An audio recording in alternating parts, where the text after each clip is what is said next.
Tribune asked, or World Herald asked no questions about what we found. All they wanted to know was who paid for your commission, who brought you here, how much money did you receive? And Reverend James Bevel addressed that, and he did it very eloquently.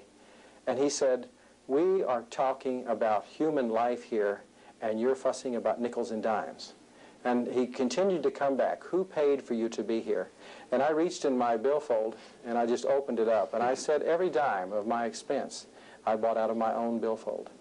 And I said, these members here, not a single person is paid to be here and to tell the truth. You are only paid to be here to slander.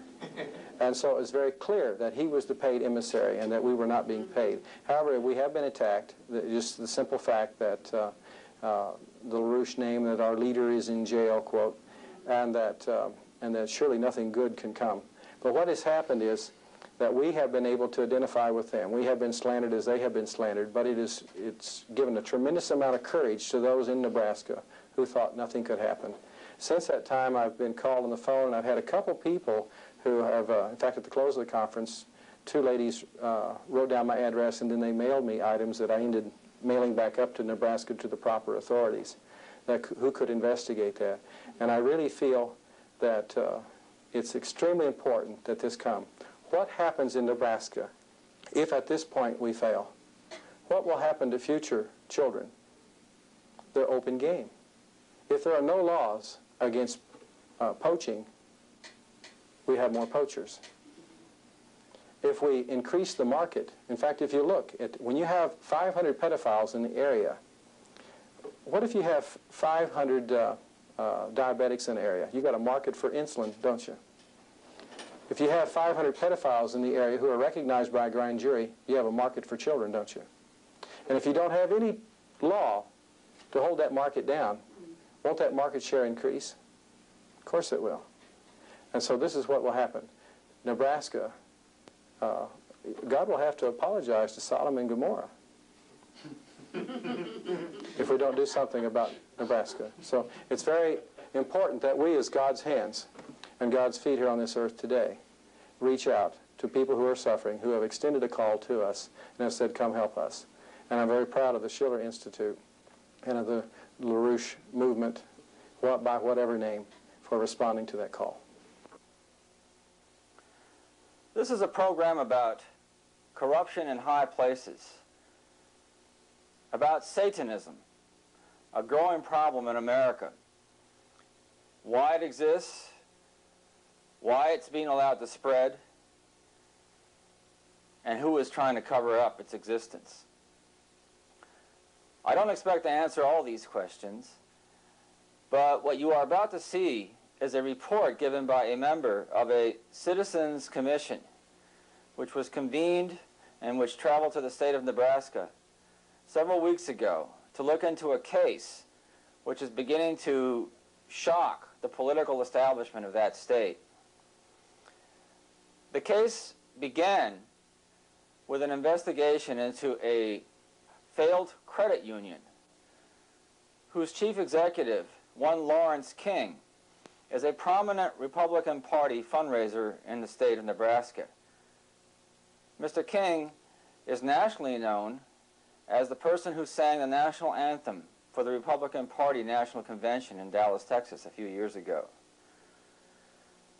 The original investigation broadened considerably when absolutely amazing revelations surfaced about Mr. King's other activities besides siphoning money from his credit union.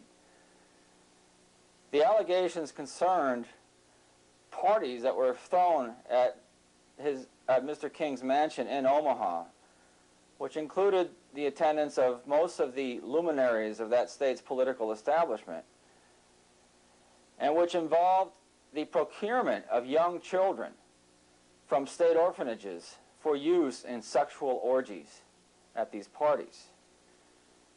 Not only was deviant sexual behavior being practiced, but satanic cult activities were alleged to have taken place. There were two children who came forth to testify to these allegations before grand juries. Those 2 children are currently in jail, having been accused of perjuring themselves in their testimony before these grand juries. And yet, troubling corroborative evidence continues to surface concerning their allegations. It is for this reason that this private citizens commission was convened to travel to Nebraska to look into this case. The speaker, David Hall, is a member of Operation Rescue in Dallas, Texas, and has been active in the fight against abortion for many years. He is involved in the fight against satanic cult activity for the same reasons that he's involved in the fight against abortion. What is involved is the taking of innocent lives for evil purposes. In the Nebraska case, the cover-up reached incredible proportions, involving both the head of the FBI field office, all the prominent media, and police officials. The reasons for this will become clear as it unfolds. Named as participants in the parties at Lawrence King's house, for instance, were Harold Anderson, who is the publisher of the Omaha World Herald, the leading newspaper of the state of Nebraska; Alan Bauer, a financier and indicted pedophile; and the Omaha police chief, Robert Wadman.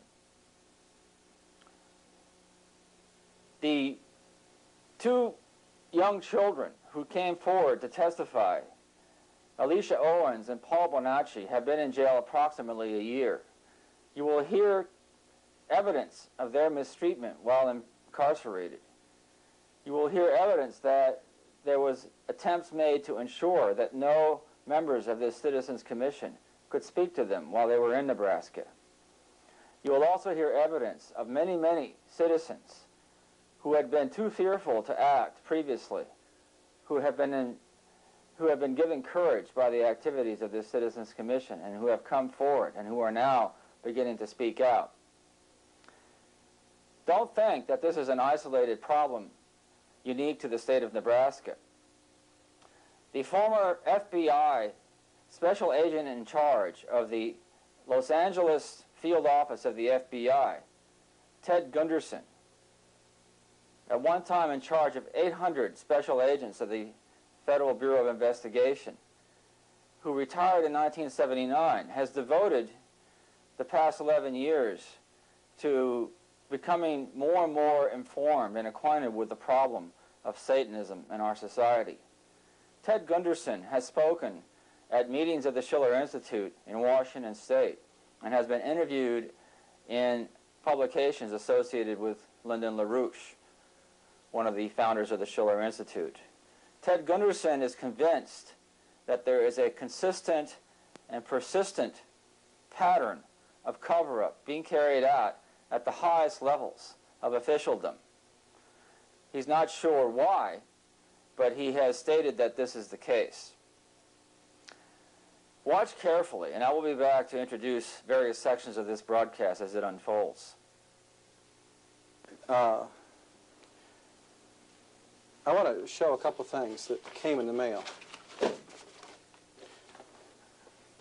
This is a tape that was sent anonymously to me in the mail, and it says Nebraska Child Abuse. This tape is a tape that was made by a man who told the children in Nebraska whom he interviewed, listen, you don't have to fear. If necessary, I'll die for you. Gary Caradori's dead.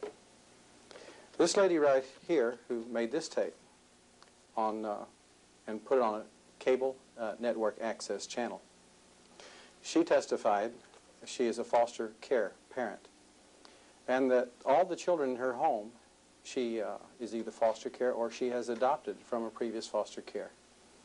And she described 10 different children, 5 of which had been in her home, who had suffered satanic abuse prior to coming to her home. When she located the health care workers, the foster care workers who came in, the caseworkers, and told them about this, there was a little hesitancy because people did not want to believe what she was telling.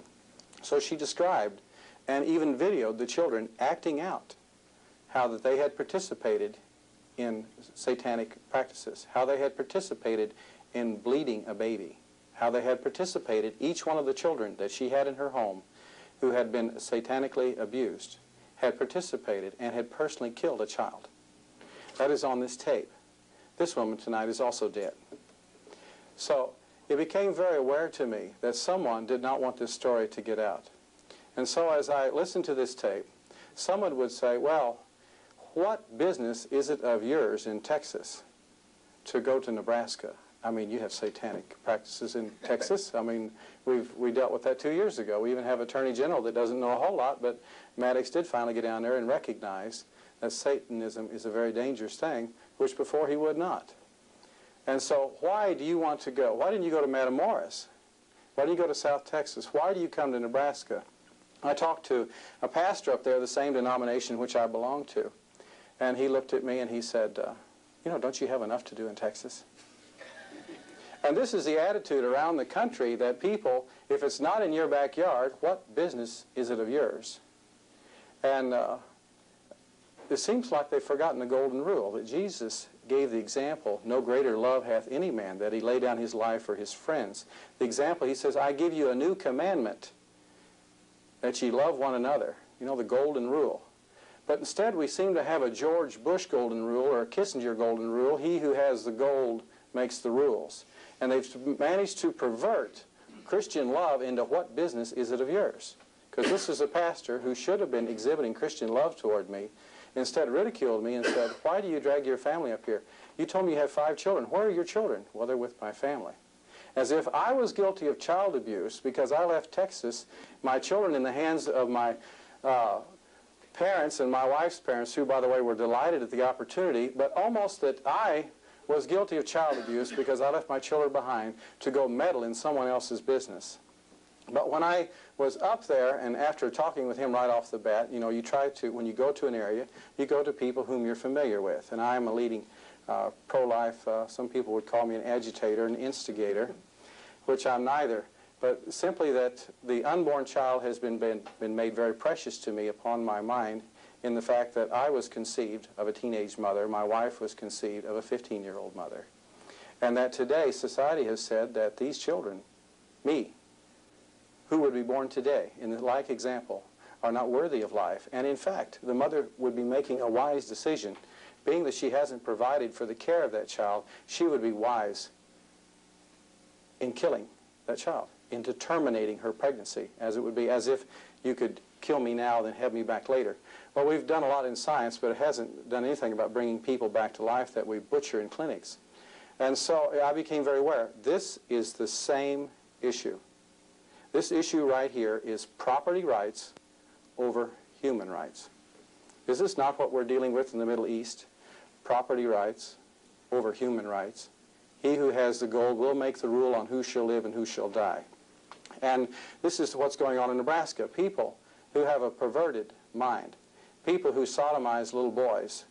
Who, when one mother found the child that she had in her foster care home, she found that child after it had been taken from her. She loved this child very dearly. She found this child over a year later in an institution in Nebraska. The child had lost his mind, and he bore a colostomy. You know why the boy had a colostomy? Because the AIDS at that institution had ruined his rectum. That's why that child had a colostomy. That child wasn't anything like the child before. He had been destroyed. While the child was alive, the spirit, the body was alive, but the spirit of the child had been totally destroyed. 16 people came and before us. We came from around the country. Because time is short, I'm going to read, and then I'll stop at different points. I'll read our findings because they're very conclusive, and they come, and we're not finished. The first article that I was aware of, this is a reprint of it, and I'm going to hand them out and hand them around. These came out in the EIR. If you'll notice the date, you might be able to refer back to a copy that you would have at the house. And this EIR article has been reprinted in this fashion. This is an actual one. Over probably 20,000 copies have gone throughout Douglas County, which is Omaha, Nebraska area. And that article so outraged people that a new uproar was caused simply because a lady from the Schiller Institute named Suzanne Rose was up in the farming area up there. She had been made aware that we had less than 6 weeks of grain left in our grain elevators in America, the land of plenty. All of the grain elevators with corn were empty. We had less than 6 weeks' supply of grain left. They were investigating that, checking these elevators, is this true? And so she ran upon this story, and then the group began to investigate it. And now here's a copy. These are just some of the newspaper articles. I put 1 and 2. I have over 750 newspaper articles about the collapse of the Franklin Federal Credit Union. The Franklin Federal Credit Union was run by a man who, I think it was described, the Republican Party, as the War Party. By the way, I'm a member of the War Party. The War Party, Republicans and Democrats. So anyway, of the War Party. Anyway, Mr. King is the wonderful baritone voice who was epitomized as the highest-ranking black official in the Republican Party. He sang over here in Dallas in 1984 at the convention, God Bless America. He sang the national anthem. Beautiful voice. And then they gave this glowing report how he was working in the minority community, how he had established a credit union there, and that people for the first time were getting loans. That was a red line district, but he has come in there, and what great economic success, and how that they were going to duplicate this throughout the country. In actuality, this carried on another 4 years, and then in 1988, he sang again. And he also held the most lavish parties, and people noticed, but no one could figure out how a man could hold multi-million dollar. In fact, 1 month he spent on his American Express card $1,115,000. Now that's pretty good for a guy that only draws a salary of $15,000 a year as a small minority credit union. For some reason, it didn't sink into regulators' minds that something might be going wrong. In fact, this institution went 4 years without any scrutiny, without once having someone to come in and check his books, you know, like the IRS likes to do me every year. And so, but the credit union wasn't necessary because this guy was such a high-ranking Republican, respectable guy, he didn't bother checking. And so, after the collapse of the credit union, it was discovered that $38 million had disappeared. And also that, in fact, boys had been transferred around the country in private charter planes owned by the credit union. And that these children's homes, their parents said, I never took my son to San Francisco, but there was a picture of their boy with another boy in San Francisco. There was T-shirts that could be bought only in San Francisco. There were T-shirts that could only have been bought in Dallas, Texas at the convention. There was T-shirts that could have only been bought in Washington, D.C., sold by vendors on the streets. There was T-shirts from Miami, Florida. There was T-shirts from all over the country. These kids had pictures of where that Larry King had hauled them around as a male harem to service his clients. You know, some savings and loans give away toasters. Well, let me tell you, Larry King had a better deal. And so he went around the country, and the way he kept the boys quiet, if they wanted to get out, he would threaten them. They had pictures. I have pictures of you, and I'll turn them over to the police, and your parents will know, and they'll find out. And so by threats and by intimidation, the same way all Satanists work, by intimidating, taking pictures of the acts that occur, and by scaring the kids, and no one will believe you. And a lot of the kids who went out and told found out that no one did believe them. And in fact, the little girl on this tape right here, Alicia Owens, even though she bore a child by the police chief, Wadman, see, this is not just Larry King. The police chief is involved. He's in there committing all sorts of violent acts, of which I can't mention in a mixed group. Some of the newspaper articles did mix them. I've got pictures of, you know, all these are newspaper articles that went on. They just keep going on one after another. I just put them all together here, and you just sit there and read them. This was prepared by a man who was a foster parent. And he started chronicling the fact that when parents go and they report that satanic ritual crimes have been performed on their children, before they got them in their homes, that they, in fact, instead of trying to stop and help the children who become victims, they themselves became victims. And in fact, as the 16 witnesses came before us, 2 senators came before us, one lady whose name is Catherine Witt, who is the head of the Foster Care Review Board in the state of Nebraska. One question I asked every person who had had a child that had suffered or who was in a position of authority to investigate this, who came before our commission, the one question I asked them was, if you lived in Douglas County and your child was molested, would you report it to the police? And every one of them, without an exception, said no. Even though it's a crime not to report it.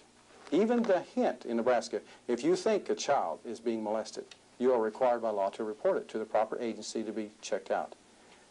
The fact of the matter is, every one of them who appeared before our commission knew that there was not a current remedy at law in Omaha, Nebraska. Now, Omaha is known as the head of Boys Town, is it not? It also is the head of the State Home for Girls, Utah Holly. And yet we found people who worked in both of these institutions, who appeared before our commission, who described how children were removed from these institutions to be used in this child trade by pedophiles. And so I'm going to read the statement that we had. The people came forward, they testified. Some of them were saying things that we were saying, this is really too difficult for us to even, it was many times my wife and I would go back to our motel room. We took the testimony for 6 straight days. And we'd go back to our motel room and we'd think, how are we going to sleep? What are we going to do? It put a great burden upon us that, in fact, we could not let this lie. Because anyone who knows of this horrible thing going on and then does nothing about it is like hearing the cries of a man on a road, crying for help. And these people were pouring out their hearts to us, fully expecting that we would do something to help them. And so we have to. It is incumbent upon us as human beings made in the image of God to respond in every way that we can, because we are not animals or beasts of the field. And so all these articles came about, and I'm looking for one that we'll find it in a minute here. And so we looked it over real well. We got a couple letters even from senators of the state of Nebraska. One of them was a letter welcoming us to, thanking us for our help, and if any way that we needed help that they would cooperate. And we found out when we went to their offices they were entirely sincere. That there are some people up there that are wonderful people that would do anything, but they realize that this battle is above their heads. When there is no current remedy at law, a meeting such as us talking here this evening is not safe. And in fact, if the names of the people could be gathered in the room together, none of the people in the room would be safe. And so it's an incumbent upon us now to fight that there will be a current remedy at law. But we see what's happened to Lyndon LaRouche. We see what's happened to children. When people who have the gold make the rule, it's a horrible society to live in. And we've got to change this. In Proverbs, in the Bible, Proverbs 29:2, it says, when the righteous are in authority, the people rejoice. And we saw in Omaha, Nebraska, what happens when evil rules. In fact, it follows up, it said, but when the wicked beareth rule, the people mourn. And that's what's happened in Omaha, Nebraska. We didn't find anyone who was rejoicing. But what has happened is that Nebraska does not have protective laws for children that they should have. That, in fact, a boy 16 years old and up is fair game for any adult. Although anyone knows that a child of 16 is not, even though, well, the federal standard is 18. But Nebraska, it's only 16. Homosexuality, there is no law against it in the state of Nebraska. I searched the criminal code books while I was there. There's not, the word homosexual does not even appear in the code book, and it's not even in the index. And or you check all, and the word pedophilia, there's no crime of pedophilia listed in the book. So also, satanic practices are perfectly legal in the state of Nebraska. It can be considered as an alternative religion, and so when children are participating in drinking urine and participating in blood sacrifices and feces, then in fact there's not a law there to apply against that, to stop that behavior. So that's what shocked us, because we were looking, what is the remedy at law? And so it's very clear that this area has become a haven for pedophiles, and that even the Franklin grand jury, who was the chairman of the grand jury, was a convicted pedophile. He had to admit that there were 500 pedophiles in the area in the final report. There are 500 pedophiles active in this is just what they would admit to. So we don't know how many there are. So we issued, after 6 days of meeting with people. We met with Gary Caradori, the investigator who was hired by the state of Nebraska to investigate, whose airplane was blown out of the air with his son in it as they returned from a ball game. And we looked at the tape of Sorensen, Kathleen Sorensen, who was killed in a head-on car accident. And very timely, just before they needed to present their evidence, very timely deaths, very convenient for the enemy. And so we issued a final report, and I want to read the report here. This is the statement of the Citizens Fact-Finding Commission to investigate human rights violations of children in Nebraska. Approximately 1 month ago, the Washington, D.C. and Wiesbaden, Germany-based Schiller Institute received urgent requests for help from several citizens in Nebraska.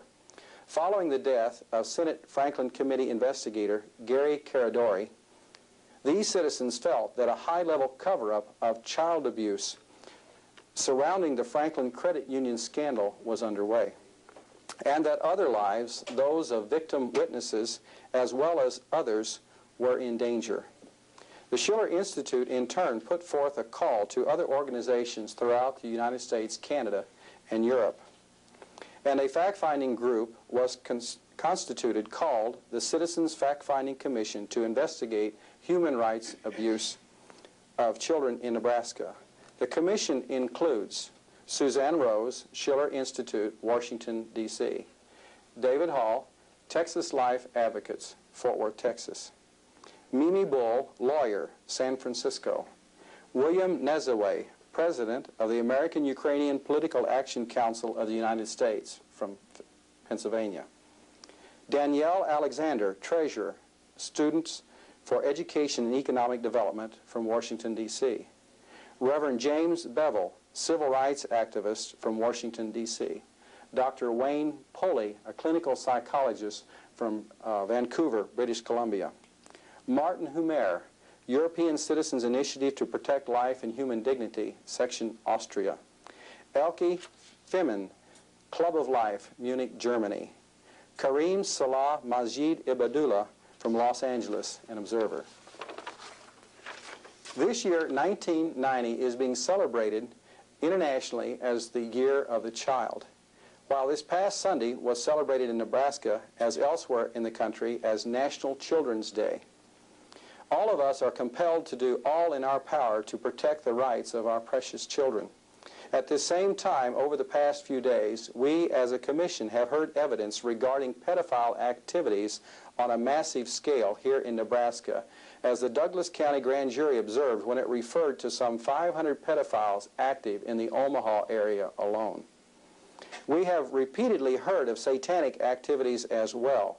To outsiders such as ourselves, the sheer magnitude of the problem is stunning, such that the Franklin case appears to be but the tip of the iceberg in this state. More specifically, over the past 6 days, this commission has reviewed extensive written material, watched 6 hours of a Gary Caradori interview with Alicia Owens, received anonymously in the mail, and a video on ritual satanic abuse in Nebraska, and interviewed 16 witnesses who have been central to this case. Through this, we have established the following. 1, there does seem to be a carefully crafted hoax. This is, quote, the statement that came from the grand jury around the Franklin affair, but that the hoax has been perpetrated by the Douglas County Grand Jury itself and by other institutions of government and by major portions of the news media to cover up these violations of human rights and to protect those who perpetrated those violations and to discredit those who are the advocates of the human rights of children. That there is a torture and a murder in progress being perpetrated against victim witness Paul Bonacci. Number 3, that those who have been highly visible and active in this case as advocates for the rights of children have been or currently are being terrorized.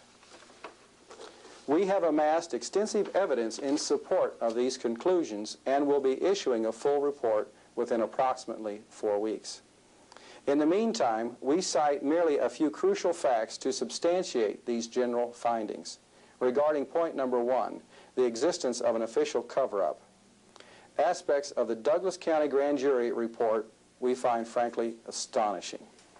Though the jury's chief finding was that there was, quote, a carefully crafted hoax, it never even called for testimony the person it named as the chief orchestrator of the hoax, Michael Casey. Nor did it bother to call, or even did it attempt to call, Larry King, the central figure in the whole Franklin affair, who, by the way, was in town the whole time they met. Could have easily been called over there. Further, the grand jury seems to have relied heavily on the testimony of Troy Boner, that Alicia Owens was part of the perpetration of the hoax. Yet, if there is one person in this whole Franklin affair who has been definitively proven to be a liar, it is Troy Boner. Even the FBI, which also seems to have relied upon his veracity against Miss Owen, has called him a liar, in stating that the FBI never threatened Boner, as Boner claimed, over recanting his recantation. This boy has said it one way, he's said it another way, he's said it another way. It depends on who he's with at the time and what he needs to say to feel safe. This boy is a victim also. In other words, we're not saying this boy is just a liar and he doesn't need help. This boy, in fact, has been a victim, and so he's being used. Go back to our tape, our article here. We have further received extremely disturbing allegations regarding the grand jury's foreman, Michael Flanagan. It is outrageous that the jury's foreman, an official of Union Pacific, was not disqualified, since another Union Pacific official was a board member of the Franklin Credit Union. But still more serious are the allegations we have received that Mr. Flanagan, some 2.5 years ago, made aggressive homosexual advances toward a Union Pacific trainee, one John Dillard. Flanagan reportedly made a settlement with Dillard, who is no longer with Union Pacific. It is crucial that these allegations be further investigated. And the minute that this press release became public, John Dillard has disappeared from view and no one has found him since. Regarding the World Herald's role in this affair, the World Herald is the leading newspaper in Nebraska and in the Plains area there. Herald reporter Gabriella Stearns stated publicly on 2 separate occasions. Gabriella Stearns wrote quite a few of these articles here, along with Robert Dorr. Okay, they were the 2 leading reporters on the case. And Gabriella has stated that, publicly stated on 2 separate occasions, in the presence of numerous witnesses, that it was the official World Herald policy to protect homosexuals. In one of these instances, in Senator Smith's office, she stated words to the effect that, quote, "We can't do anything about the little fags because we have to protect the big fags," close quote. It is noteworthy that her own boss, or former boss, Harold Anderson, was accused as a pedophile and was also Larry King's chief backer for many years. He's the one who led all the campaign drives. He's the one who led the campaign drive to build a bedroom in the credit union. You know, every credit union needs a bedroom inside with a round brass bed with, that's just necessary. Regarding point number 2, that there is a torture and a murder in progress against Paul Benassi.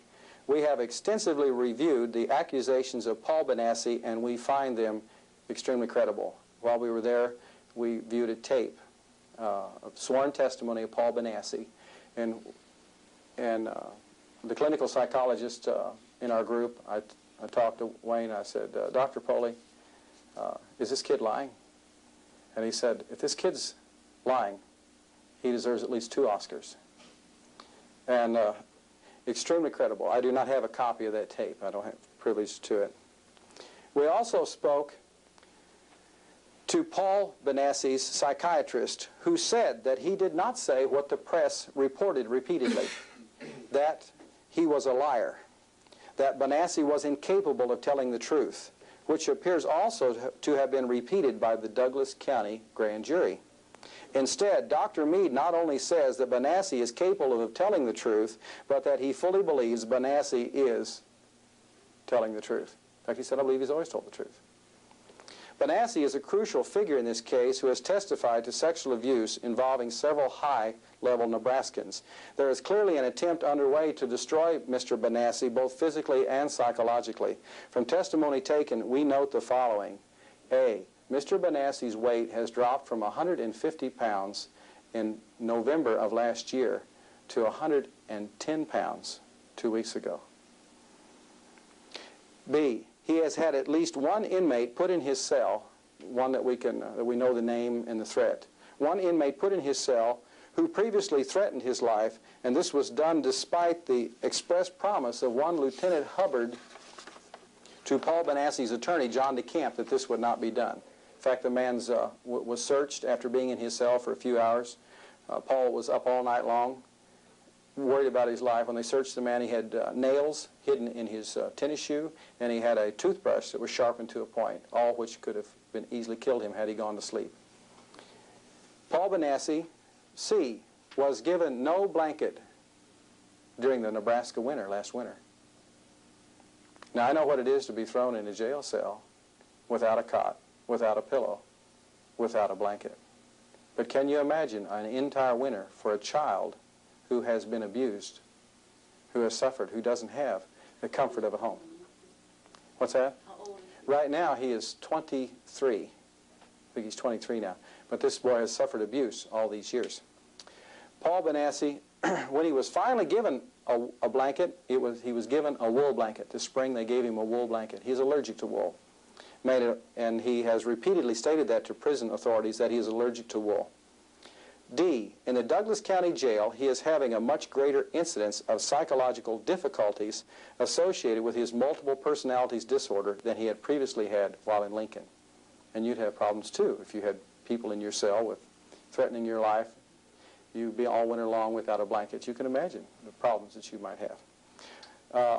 Paul Benassi is not the only, oh, by the way, E. Mr. Benassi has consistently been given foodstuffs to which he is allergic to and to which he has told prison authorities that he is allergic to. And he's allergic to lactose, any milk products. And yet every meal, and sometimes it's been the only beverage that he's been given to drink is milk and cheese on his food. He cannot handle that. What's he in jail for? He's in jail because he dared to testify. He's in jail, that we feel, on trumped-up charges. His family, when we talk to his family, feels trumped-up charges. And in fact, he trumped-up charges of fondling minor children of neighbors who were in the house, of which that even the parents of two of the children say they don't believe anything ever happened. But the state is pressing charges, not the parents whose children supposedly he fondled. He maintains complete innocence, so does his family. It's believed that he's in jail as a setup, simply to keep him away from other people, because he's decided to talk. Now that's the thought that was expressed to us. That's not part of our report, however. Mr. Benassi is not the only victim witness whose life is in jeopardy. It has been stated to us that the guards who accompany Alicia Owens on her exercise walk all wear body armor, bulletproof vest. She does not. Regarding point number 3, the terrorization of advocates for the right of children, it is clear to us that the most significant piece of evidence which points to a high-level cover-up is the atmosphere of terror in the state among those associated with the Franklin case. Were it merely a case of Alicia Owen and Paul Benassi in a carefully crafted hoax, then presumably the following would not have happened. A. Alicia Owen's attorney, Henry Rosenthal, would not have had a hole in his windshield, which Mr. Rosenthal describes as a bullet hole. B. Senator Smith and Paul Benassi's attorney, John DeCamp, would not have been the subject of death threats and or highly reliable information from police departments that their lives are in danger. C. The telephones of members of the concerned parents group would not have been tapped, as the phone company itself has confirmed that they are in at least one instance, and we were told of several, but the phone company did report one. D. That high-level state officials as well as parents would not have stated to us that were one of their children to be molested in Douglas County, they would not report it. even though such non-reportage is breaking the law. And E, and finally, Alicia Owens would not be facing an unheard of 360 years for perjury. In addition, by the way, she's in jail, has been in jail for a year. Her case has not come to trial. She is incarcerated in jail. She has committed no crime. But she's been in jail over a year. There is not a trial date set, by the way. You thought that only happened to General Noriega, didn't you? Well, it can happen to children, too. It can happen to you. It can happen to you. It can happen to me. I was jailed this year, picked up as I was merrily driving down the road and put in jail for investigation of burglary. Not that there was a burglary. No, no burglary ever occurred. They simply did not want me to arrive at a certain place to speak at a meeting. So it can happen to you. It can happen to any one of us. It's happened right here in Dallas County. But right here, let's go on here. We also, in addition, the death of investigator Gary Caradori we find to be extremely suspicious. If his plane crash were merely an accident, then why has his family reportedly been receiving death threats before and since? Why, also, we question the disparaging remarks made to us by the FBI attacking Mr. Caradori's credibility. We went and interviewed the FBI. They thought that we were a Sunday school or a Mrs. Brown's 5th grade civics class, and we walked in. And then when it became evident that our questions were not one they wanted to answer, they sent in their top dogs and then hid us back in the room, and then they said, "And what is your name? Your full name? What is your birth date?" We gave it to them. We're free citizens. We're not ashamed, nor are we fearful. And so why also the disparaging remarks made to us by the FBI attacking Mr. Caradori's credibility and the ongoing attack against his character since his death by the World Herald? In conclusion, the victims and child advocates in this case all feel they have little or no remedy at law within the state of Nebraska at present.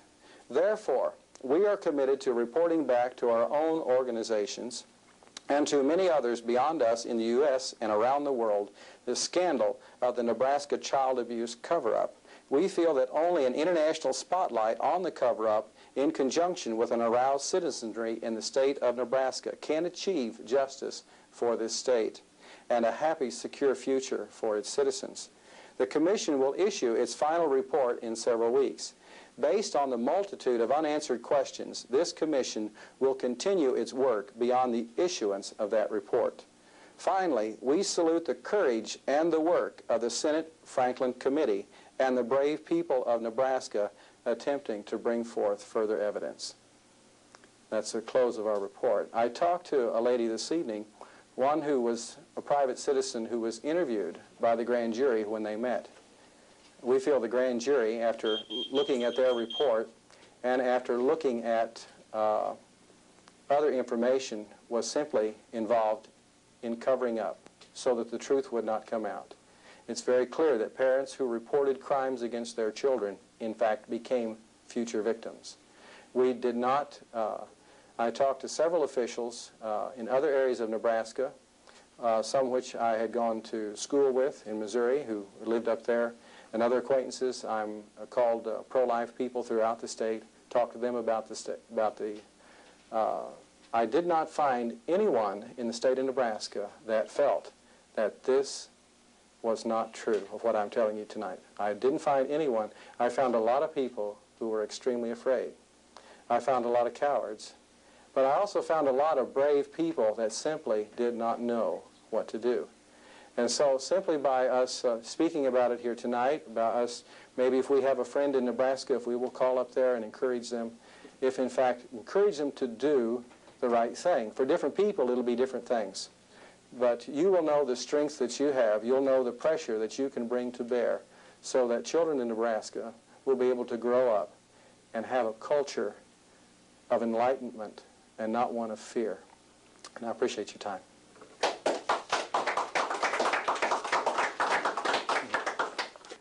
During the course of their visit to Omaha, the Citizens Commission paid a visit to the field office of the Federal Bureau of Investigation to ask questions and to discuss the material that they had amassed.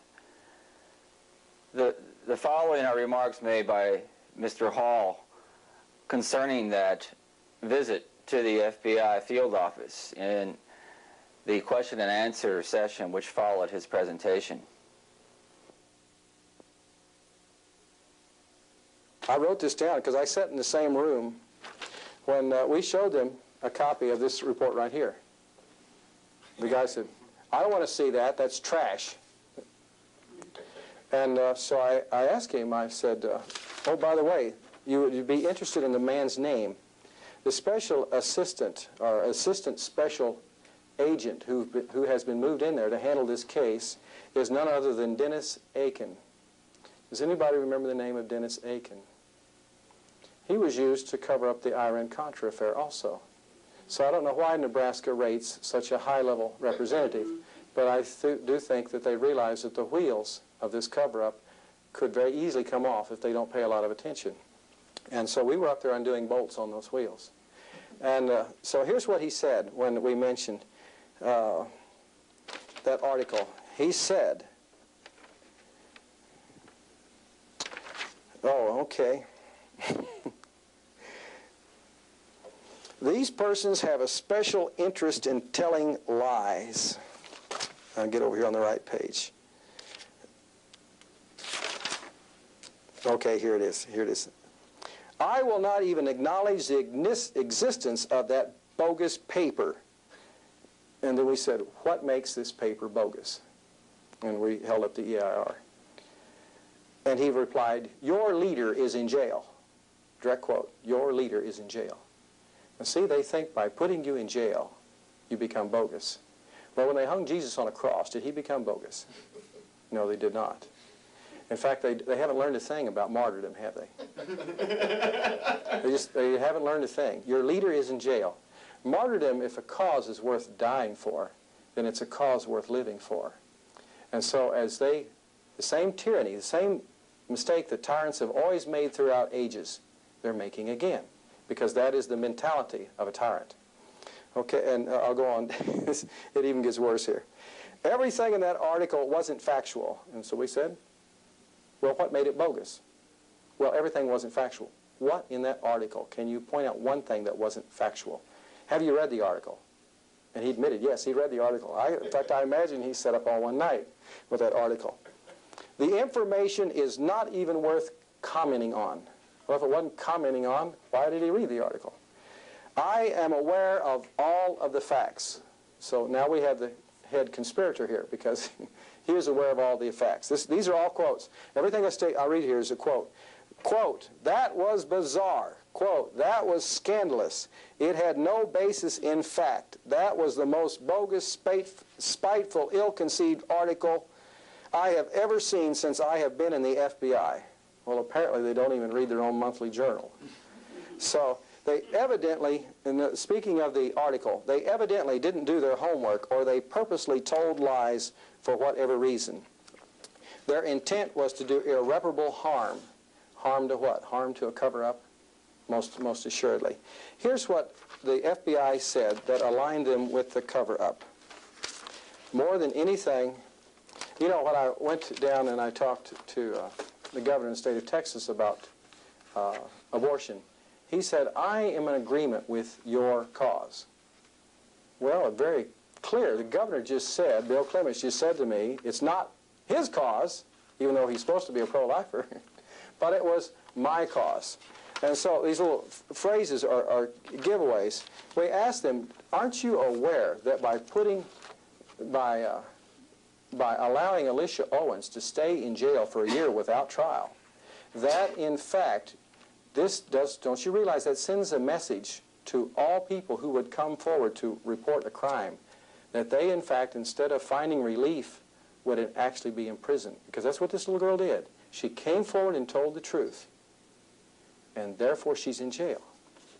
In fact, she's handled by people with body armor, and she's out there in a pink suit, and they take her walk around for a walk every day, you know, kind of like a target Pink suit's almost like a birthmark. You know, she'll be out there in a pink suit at 3 o'clock. You know, anybody that wants to take a shot with a camera or with anything else.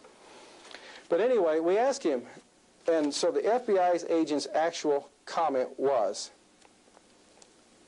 I realize that this would perhaps cause future damage to future victims coming forward, and those damage their reputation, that it would cause damage.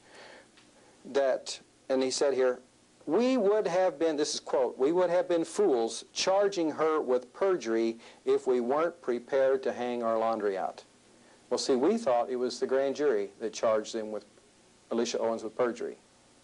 But the FBI has admitted, in their own words, in their own office, in a company of worldwide representatives there, that they were the ones who orchestrated the cover-up. They were the ones who put an innocent girl in jail for over a year because they feel that they have the goods. In other words, what they feel they have a little girl in jail because they feel that she belongs there. Not because a court of citizens has ruled that, in fact, this girl's lying, but in fact that the FBI, in the best interest of the FBI, has this girl in jail. So he said, if this goes to trial, his comment was, if this goes to trial. Okay. It apparently is in the best interest of the FBI that this does not go to trial. So we have so when you go to see a lion in his cage, he cannot act like a kitty cat. He will always be a lion. The worst thing the FBI could have ever done was to talk to us. They also said here, there are victims in this case. Quote, there are victims in this case who are victims of child abuse, but not of the crimes they have alleged. And his next phrase was, we have homosexual informers. Close quote. Well, I've got more here, but I know you got to... I think they have homosexual agents. I'll just be very bold. At the conclusion of the Citizen Commission's visit, they held a press conference in Omaha to release the findings and their statement. Present at the press conference were the written press and several radio stations, and many of the persons who had turned out to testify as witnesses at the Commission's hearings. The effect of the Commission's appearance in the state and their willingness to put themselves on the line for these victims gave many of them courage which they had previously not had. And this is what David Hall had to say about what happened at that press conference. This is a picture of Paul Benassi. His fiancée came and talked to us and told us about the treatment he'd received, how he'd been put in lockdown. Now, since that I'll get back over here. Since that we have been there, do you realize that within 1 hour after this press release was released, that Paul Benassi was taken out of lockdown? That by taking out of lockdown, that means that he now can listen to a radio. That means that he now can hear sounds of other people around him, that he's not in total isolation from other people. He had been kept in lockdown many times as a threat. This last time he was put in lockdown because they said he had done damage to his jail cell that he had just been transferred into. And Paul's attorney says he didn't do any damage. It looked to him that the damage had been old, but they simply put him in lockdown so there wouldn't be any way that one of our commission would be able to talk with him while we were in town. They were very aware that we were there. Also, immediately after this was made public, Paul Benassi began to receive nourishing meals. They removed the lactose. Also, Paul Benassi received a blanket that he could use to cover his body.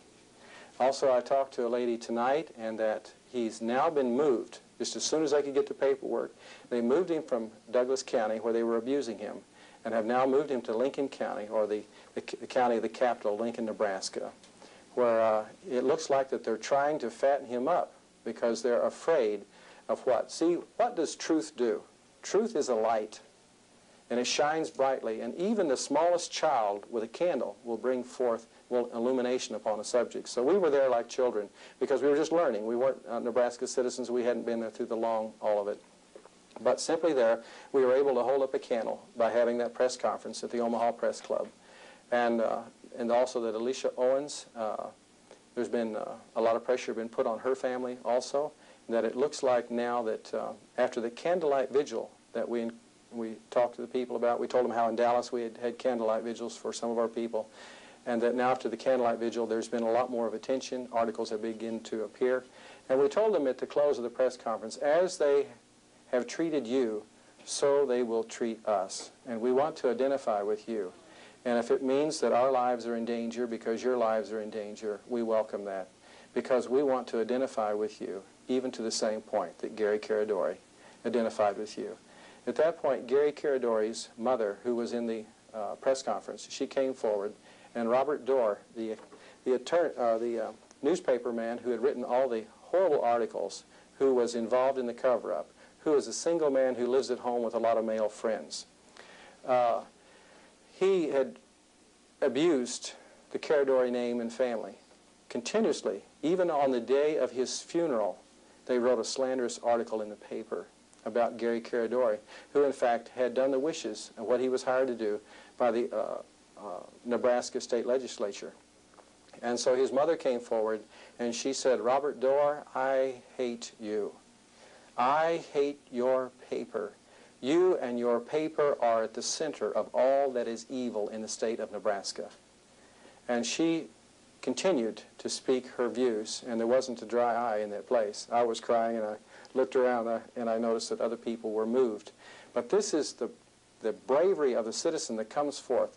Like what happened in Central Europe. They said, "I can't take it anymore," and they took to the streets. And that little lady picked up her purse, and she was ready to do battle. In fact, she said, "Give me a copy of all those newspaper articles. Give me a copy of this." And I thanked her for what she had to say. But she invigorated every person within that room that they were willing, maybe not to do something before, but after they saw this mother who had lost her son, they were willing to do battle. Needless to say, this press conference drew blood. On October the 28th, the Omaha World-Herald printed an article attempting to discredit the findings of the Citizens Commission. However, one of the sources which they cited as authoritative was one Mara Lansky-Boland, an operative of the Anti-Defamation League of B'nai B'rith, who has been involved for many years in attempting to discredit the LaRouche movement. Mara Lansky-Boland has strange collaborators in this effort, and in a delightful twist of fate, has recently been exposed for the quality of collaboration which she utilizes in attempts to discredit LaRouche. The case involves a former supporter of Mr. LaRouche, an elderly woman by the name of Helen Overington, who was convinced by Mara Boland to cease her support and to initiate legal proceedings to try to recoup the financial support she had already given. She was aided in this effort by an Episcopalian minister named Michael Rokas from Baltimore, Maryland, who is also the president of an organization called the Cult Awareness Network, which maintains that the LaRouche organization is itself a cult. Michael Rokas was just exposed in the Baltimore Sun as having been arrested in 1982 for approaching a vice officer in a park in Baltimore and soliciting deviant sex. As a result of the article in the Baltimore Sun, Reverend Rokas has been forced to resign as president of the Cult Awareness Network. A hearing that had been called to attempt to revoke the bail of the LaRouche fundraiser who had been involved in soliciting support from Helen Overington was suddenly canceled. This is the quality of the opposition which we have. However, it will take many exposés such as this, and additional citizens finding the courage to act, such as those citizens in Omaha, Nebraska have now found. If you would like to help, please call the numbers appearing on your screen, and you can obtain free information. Thank you for watching.